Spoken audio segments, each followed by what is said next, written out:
We noticed a strange smell coming from the vents. Thought maybe mold. Then my wife got sick. Then my kids. We called in an inspector. What he found?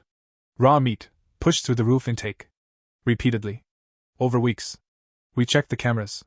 At night, our neighbor would climb onto the shed, shove spoiled meat into our ventilation, then vanish. When I asked her why, she said, "You needed to be reminded of how spoiled you all are."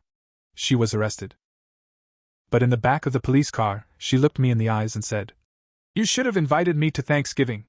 We bought our house in Lacey, Washington, back in 2018.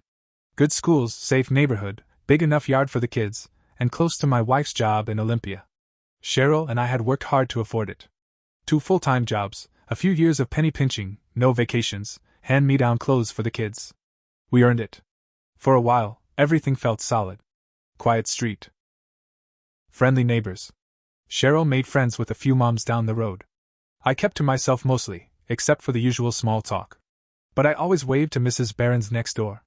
She was the quiet one on the street. Mid-70s, maybe older. Lived alone after her husband died. No kids that we ever saw. She was always working in her garden, wearing those same ridiculous purple rubber boots with yellow flowers. She wasn't mean. Just odd. Quiet, always watching from her porch or yard. We still tried to include her where we could. Dropped off cookies at Christmas. Waved on garbage day. Invited her to the neighborhood barbecue once, but she never came. I never thought about her much. Until the smell started. It came from the vents. At first, I thought it was just mold. We had a wet spring that year. Everything was damp. I replaced the filters, opened up the crawl space to check for leaks. Didn't find anything. But the smell lingered. Then it changed. It went from musty to something way worse. Like spoiled food. Like a fridge had died inside our walls. I couldn't even describe it without gagging. The kids started holding their shirts over their noses when we turned on the heat. Cheryl started getting headaches. I got nosebleeds. Nate, our youngest, threw up at the dinner table one night just from the smell. That's when I knew something was really wrong. We brought in a technician. HVAC guy named Mike. Seemed like a regular dude, mid-40s, didn't talk much.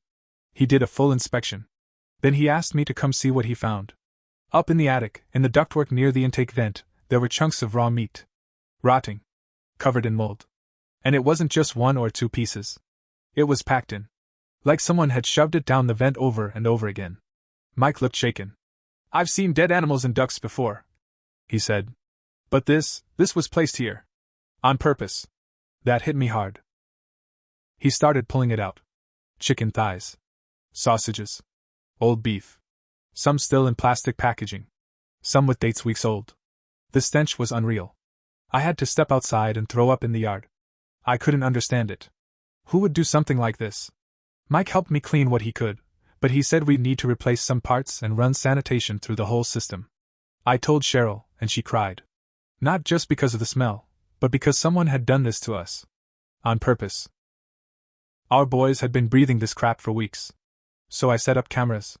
One pointed at the shed behind the house. The other aimed up at the roof intake. It didn't take long. Just 2 nights later, at 2:13 a.m., we got movement.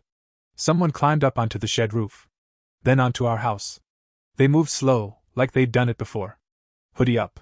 They crouched next to the vent, opened a plastic bag, and started pushing raw meat into the intake. 1 piece. At a time. I froze watching the footage. The camera wasn't high-end, but I recognized the boots. Purple rubber with yellow flowers.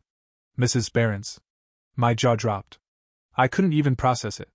The quiet old woman next door had been sneaking onto our roof in the middle of the night, shoving rotting meat into our ventilation system for weeks. Maybe longer. I showed Cheryl. She couldn't believe it either. I thought maybe she was confused. Senile. Having some kind of mental episode. But it didn't add up. She moved with purpose. She had bags ready. She knew exactly where to go. I went over the next morning. Cheryl stayed with the boys. I walked to Mrs. Barron's front door with my phone in my hand. I didn't plan what I was going to say. She opened the door like she was expecting me. I said, "Why? Why would you do this?" She looked me dead in the eyes. Calm. No guilt. "You needed to be reminded of how spoiled you all are." "What are you talking about?" I asked. She shrugged. "I sit out there and watch. You've got everything. Happy family? Laughter. Food. Warmth. You walk around like you earned it all. We did earn it. I snapped. She tilted her head. But you forgot how lucky you are. Maybe now you'll appreciate what you've got. You made my wife sick. My kids. She didn't even flinch. Just looked at me like I was being dramatic. I said, I've got you on camera. I know. She said. You should have invited me to Thanksgiving. What? She stepped back, half a smile on her face. I smelled the turkey. Heard the music. You had all that joy, and you left me here. Alone. You poisoned us because we didn't invite you to dinner? Think of it as balance. I walked away and called the cops. They came, arrested her, and found more bags of spoiled meat in her fridge and freezer. Labeled. Organized. She'd been planning this for weeks. Maybe longer. When they put her in the squad car, she turned to me. Stared right into my soul. You should have invited me to Thanksgiving, she said again. Like we were even. She pled not guilty. Her public defender blamed her age. Talked about mental decline. Said she needed treatment, not jail. I didn't care. I just wanted her gone. But even after the ducts were cleaned and the system replaced, the damage stayed. Cheryl still won't cook with the windows closed. The boys wake up coughing some nights. I haven't had a good night's sleep in months. And every time I see her house, empty now, with the blinds shut and overgrown grass, I feel that anger rising again. She thought she was teaching us a lesson. But she's the one who started this war. And I'm not done. After she got arrested, Mrs. Barron's house sat dark for weeks. The yard went wild. Grass to the knees. Dandelions spreading fast. The neighbors noticed, but no one talked to me about it. They gave polite nods, short hellos, but I could tell they were uneasy. Not at her. At me. Maybe they thought I pushed too hard. Maybe they felt sorry for her, lonely old woman, mental health issues, probably harmless. Maybe they forgot she almost poisoned 2 kids with rotten meat. But I hadn't forgotten. And I hadn't forgiven. The police let me know she was being evaluated. Said she might not even stand trial. Mental state, they said. No history of violence, they said. I said she used raw meat like a weapon. They didn't care. So I washed her house. I wasn't proud of it, but I started keeping track. Lights. Visitors. I even flew a drone over the yard once. Just to see if anyone had gone inside. It sat untouched for almost 3 months. Then one Saturday morning, a car pulled into the driveway. I watched from the living room window. A silver Subaru. 2 people got out, middle-aged couple, looked like brother and sister. The woman knocked on my door later that day. She introduced herself as Alice. Said she was Mrs. Barron's niece. Her brother, Rob, was with her. Said their aunt wasn't doing well, and they were in town to sort things out. I almost slammed the door in her face. But I didn't. Instead, I stepped outside and said, Your aunt nearly killed my family. Alice didn't look surprised. Just tired. She's not the same woman we grew up with, she said. I'm sorry. We didn't know how bad it had gotten. She planned it, I said. You saw the news? We did, Rob added. We didn't think she'd go that far. I stared at them. She said we were spoiled. That's why she did it. Because we didn't invite her to dinner. Alice looked down. She's obsessed with things like that. Holidays. Manners. Who sends cards, who doesn't? She never let stuff go. She stalked us for weeks. I said. Shoved meat into our air system. My youngest still has lung issues from breathing it. They apologized again. I didn't care. I didn't want their guilt. I wanted them gone. But something stuck with me from that talk. Alice said her aunt had never let things go. That she always held on to petty things. Who sat where, who spoke to her last, who didn't call. She wanted control. That night, I pulled out the box of stuff we kept from the Thanksgiving that started it all. Photos. Leftover decorations. Even the guest list Cheryl had written by hand. Mrs. Barron's wasn't on it. Not even a maybe. That guilt crept in. But I shook it off. We hadn't done anything wrong. You don't expect your neighbor to go full psycho because she didn't get turkey and pie. But I started thinking, what else had she done that we never caught? So I checked the house camera history again. Not just the roof footage. I went back a full year. What I found made my blood run cold. There were at least 5 different nights where movement was detected around 3 a.m. Each time, a shadow moved through the yard. Toward the windows. Sometimes toward the kids' rooms. One time, it stood under the kitchen window for 12 full minutes. Just standing there, No clear face.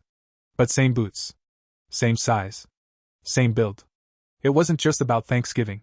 She had been watching us long before that. And now I had a different kind of rage burning in me. This wasn't about loneliness. This was something darker. Something deep. She had fixated on us like a sickness. So I started digging into her life. Old newspaper archives. County records. I even paid for a background check. That's when I found out her husband didn't die in his sleep like everyone said. Back in 1993, there was a police report. Domestic disturbance. Mr. Behrens had gone to the ER with food poisoning. Severe. Said he thought she'd done it. Cops couldn't prove it. No charges filed. Then 5 months later he fell off a ladder and broke his neck. No witnesses. No one questioned it. That was the first time I wondered if she'd killed him. But there was no proof. I brought the file to the police. They glanced at it, made some notes, then filed it away. No open case, they said. No sign of ongoing danger. She's in state care now. But I didn't believe she was gone for good. So I decided if no one else was going to take this seriously, I would. I wasn't going to let this woman fade quietly into some hospital bed while my family slept with one eye open. It was my turn to rot her world from the inside out. I didn't tell Cheryl what I found about Mrs. Barron's husband. She was finally starting to sleep again. The kids were almost back to normal. But I couldn't rest. Not with the feeling that something was still unfinished. So I kept digging. I drove down to the Thurston County Clerk's office and asked for everything they had on Irene Behrens. Her marriage license. Her husband's death certificate. The incident reports. The files were thin, but they gave me a small stack of copies. Most of it matched what I'd already found online. But one paper caught my eye. It was a notarized letter. Dated 2001. It was from a man named Harold Crane. Said he'd been Irene's tenant for 2 months, renting her basement apartment. Claimed she'd been weirdly controlling. Kept locking the fridge. Replaced his soap. Told him not to invite guests. He left early, said he felt unsafe. The letter ended with this line. I don't know what her deal is, but the smell coming through the vents was not normal. 24 years ago. Another complaint about vents. Rotting smells. Same pattern. It was clear now, this woman had done it before. Maybe not with meat every time. Maybe with chemicals or spoiled food. But this was her thing. Quiet sabotage. Rot from the inside out. I looked him up. Harold Crane. Still lived nearby, in Shelton. I called him. He picked up on the third ring. Gruff voice. Sounded older now. I told him who I was and what I found. He went silent for a moment, then said, She's still alive? Barely, I said. You find meat? I told him everything. He sighed. I knew it. I knew she was sick in the head. He told me she used to stand outside his room at night. Said she'd be humming, quiet, just on the edge of hearing. She'd rearranged his pantry while he was at work. Once, he found spoiled milk poured into his air filter. He left in the middle of the night, never looked back. Cops didn't believe me, he said. Said she was just old and weird. I thanked him and hung up. Now I had a choice. I could let it go. Let the system take care of her, let the house get sold or rot, move on like nothing happened. Or I could finish what she started. Not by hurting anyone, but by reminding her what rot really is. I waited until the house went up for sale. Alice came back in June, cleaned it up a bit, then listed it. The for sale sign went up with a cheerful new roof tag on top. I watched from my porch. Then I bought a prepaid phone. I sent one message to Alice. You should have invited her to Thanksgiving. That same day, I called the local zoning office and anonymously reported structural damage on the property. Told them I saw water leaking from the crawl space. 2 days later, an inspector came. I'd left a slow-drip hose under the neighbor's porch the night before, timed to flood the side of the foundation. Just enough to raise suspicion. The house was pulled off the market for further inspection. Next, I called in a mold remediation service from Tacoma and asked for a quote on behalf of Irene's family. Gave them her old address. When they came out, I made sure to leave rotten lunch meat under the porch, near the vents, just out of sight. I know how this sounds. But it wasn't about hurting her family. It was about legacy. If Irene wanted to rot our house, I'd make sure hers never sold again. 3 weeks passed. Then I got a letter. Not from Irene. From Alice. It was short. Just a card.